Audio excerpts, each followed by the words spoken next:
నమస్తే, welcome to Aadan.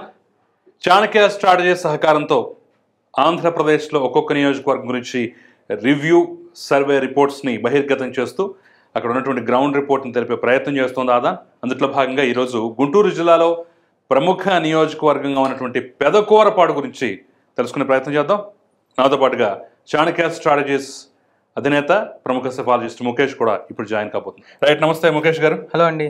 Right Mukesh గారు, మనం చూసినట్లయితే ముఖ్యంగా పెదకూరపాడు నియోజకవర్గంలో వీళ్ళిద్దరి మధ్య టైట్ ఫైట్ ఉండేటటువంటి ఛాన్స్ అయితే కనిపిస్తుంది. భాష్యం ప్రవీణ్ ఒక పక్క, నంబూరు శంకర్రావు మరో పక్క. సో మీరు ఇచ్చినటువంటి సర్వే రిపోర్ట్ ను కూడా ఇక్కడ డిస్ప్లే చేస్తున్నాను. సో దీని గురించి మీరే పూర్తిగా ఎక్స్ప్లెయిన్ చేయాల్సి. యాక్చువల్గా కిషోర్ గారు, మనది మొదటి నుంచి ఒకటే ప్రాసెస్లో భాగంగా మనం సర్వే చేసే ముందు అంటే ఓటర్లను విభజించే విధానం అందరికీ తెలిసిందే. కానీ ఇప్పుడు సర్వే చేసే అంటే ఎలక్షన్స్ ఇంకా కొన్ని రోజుల్లో ఉంది. Last month survey report actually అంటే ఒక 10 days బ్యాక్ సర్వే రిపోర్ట్. అయితే మన ఓటర్లను 3 రకాల ప్రశ్నలు నేరుగా వేయడం జరిగింది. ఒక మొదటి ప్రశ్న ఏంటంటే, మీరు ఏ పార్టీకి ఓటు వేస్తారు రాబోయే ఎన్నికల్లో అని అడగడం జరిగింది. తర్వాత ఏ అభ్యర్థికి ఓటు వేస్తారని అడగడం జరిగింది. అంటే ఇది కొంచెం కన్ఫ్యూజన్ అనమాట. పార్టీకి చెప్పిన ఓటరు మళ్ళీ అభ్యర్థికి వచ్చేసరికి ఆలోచన చేస్తాడు, అభ్యర్థికి చెప్పిన ఓటరు మళ్ళీ పార్టీకి వచ్చేసరికి ఆలోచన చేస్తాడు. అంటే వాళ్ళ ఇష్టాలను బట్టి ఉంటుంది. కాబట్టి కొంచెం కన్ఫ్యూజ్ చేయడానికి ఏ పార్టీకి ఓటు వేస్తారు, ఏ అభ్యర్థికి ఓటు వేస్తారు అండ్ మీ ప్రభుత్వం మీద, ఇప్పుడు ప్రస్తుతం ఉన్న ప్రభుత్వం మీద ఒపీనియన్. ఎందుకంటే ప్రభుత్వం కంటిన్యూ అవుతుందా మారుద్దా అని చెప్పడానికి ప్రజల నుంచి వచ్చే ఒపీనియన్ చాలా ఇంపార్టెంట్. కాబట్టి అట్లా 3 రకాల ప్రశ్నలు నేరుగా తీసుకోవడం జరిగింది. అయితే ఇక్కడ పెదకూరపాడు 2019లో నంబూరి శంకర్రావు వైఎస్ఆర్సీపీ నుంచి పోటీ చేసి సుమారు 14,000 ఓట్లతోటి విజయం సాధించడం జరిగింది.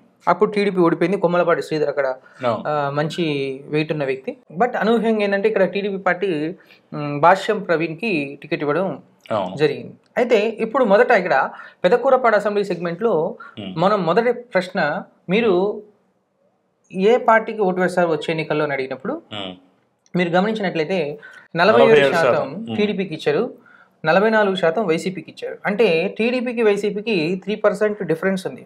అంటే ఇది కొంచెం డేంజర్ జోన్లో ఉందని అర్థం. అంటే గెలవడానికి అవకాశం 90% ఉంది, ఇంకో 10% కష్టపడాలని అర్థం. అండ్ స్వింగ్ ఓటర్స్ 9% ఉన్నారు. ఇది ఇందులో కాంగ్రెస్ ఓటు ఒక 2% ఉంది. రిమైనింగ్ అంటే మిగిలిన 7%లో స్వింగ్ ఓటర్స్ ఒక 50%, యాంటీ ఇన్కమెంట్స్ ఒక 3%, 2% మళ్ళీ టీడీపీకి జతగలిసే అవకాశం ఉంటుంది. సో అప్పుడు ఇది 49 వరకు వచ్చే అవకాశం ఉంది, వీళ్ళు ఒక 45 వరకు వచ్చే అవకాశం ఉంది. అప్పుడు అంటే ఇప్పుడు ప్రెసెంట్ ఓటర్లు ఎలా ఉన్నారంటే డే బై డే ఫ్లక్చువేట్ అవుతుంది ఓటర్.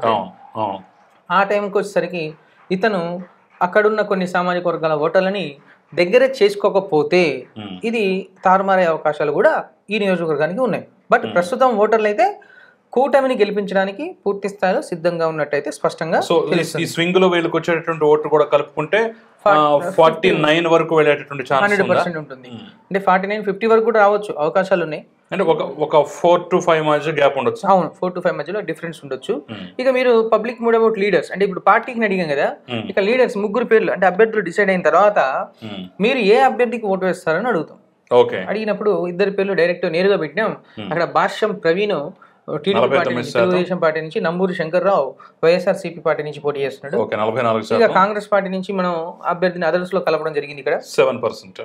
అయితే ఇక్కడ చూస్తే అభ్యర్థికి వచ్చేసరికి భాష్యం ప్రవీణ్కి 49% ఓటర్లు సుముఖంగా అనిపించింది. అండ్ నంబూరి శంకర్రావు మీద కూడా 44% దాకా వచ్చింది. అంటే ఇక్కడ ఎమ్మెల్యే మీద పూర్తి స్థాయిలో వ్యతిరేకత అయితే కొంచెం కనపడలేదు, తక్కువనే కనిపించింది. ఒక చిన్న ఆరోపణలు, ఇసుక రవాణా అని అదని ఇదని కొంచెం ఆరోపణలు ఉన్నాయి కాన్స్టిట్యున్సీకి.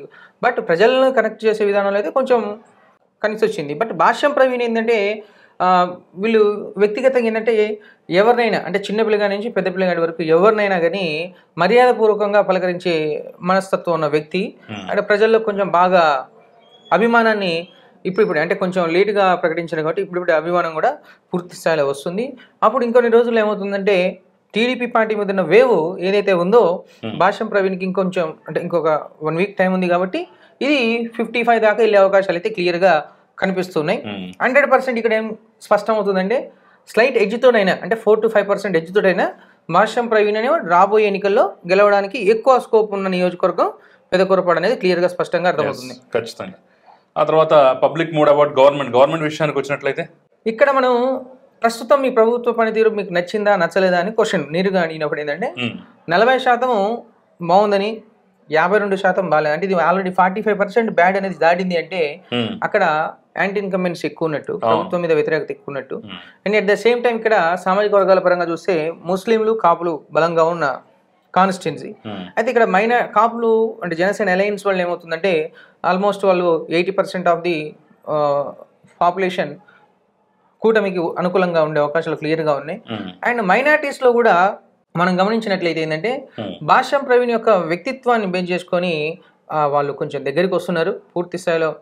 అండ్ భాష్యం ప్రవీణ్ కూడా వాళ్ళలో కొంచెం లీడర్షిప్ని బాగా డెవలప్ చేసుకొని ముందుకెళ్తే 100% ఇందాక అనుకున్న 5% లీడ్తో ఇక్కడ గెలిచే అవకాశాలు అయితే క్లియర్గా ఉన్నాయి. ప్రస్తుతానికైతే ఇద్దరు కూడా సమూజ్జీలు బలమైన క్యాండిడేట్లు ఇరు పార్టీల నుంచి. At the same time Congress party నుంచి కూడా లోకల్ క్యాండిడేట్ ఉన్నాడు.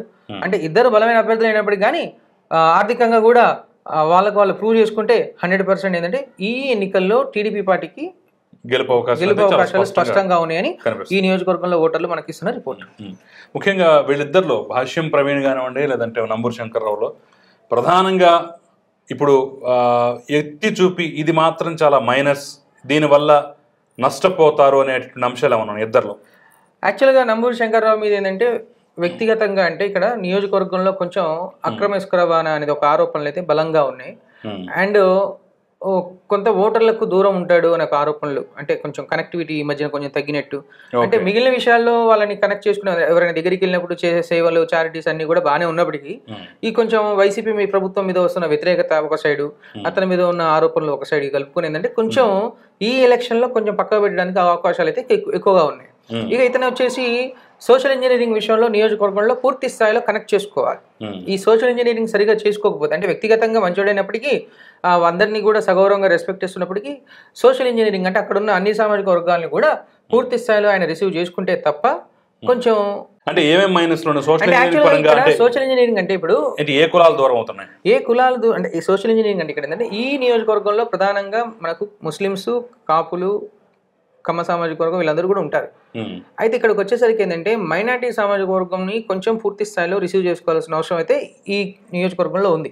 కాపులు కూడా పూర్తిగా ఏంటంటే జనసేన అలయన్స్ అయింది కాబట్టి 70 to 80% ఓటింగ్ వచ్చినప్పటికీ లీడర్షిప్ని పూర్తిగా అంటే అందరినీ కూడా ఈక్వల్గా రిసీవ్ చేసుకుంటే 100% అయితే అవకాశాలు అయితే ఎక్కువ ఉంటాయి. అండ్ ఫైనాన్షియల్గా ఇద్దరు స్ట్రాంగే, బట్ వాళ్ళు ప్రూవ్ చేసుకునే విధానాన్ని బట్టి ఉంటుంది అక్కడ. సో మొత్తానికి పెదకూరుపాడులో ఈసారి అయితే ఖచ్చితంగా టీడీపీ గెలిచేటటువంటి అవకాశం అయితే చాలా స్పష్టంగా ఉన్నట్లయితే తెలుసు. అంటే 50% దాదాపు టచ్ అయ్యేటువంటి అవకాశం అయితే చాలా స్పష్టంగా కనిపిస్తుంది ఓట్ బ్యాంక్ అని. 100% ఒక 3 to 5 మార్జిన్ తోటి టీడీపీ బయటపడే అవకాశాలు అయితే క్లియర్గా. రైట్, ఇది పెదకూరుపాడు నియోజకవర్గం యొక్క సర్వే రిపోర్ట్.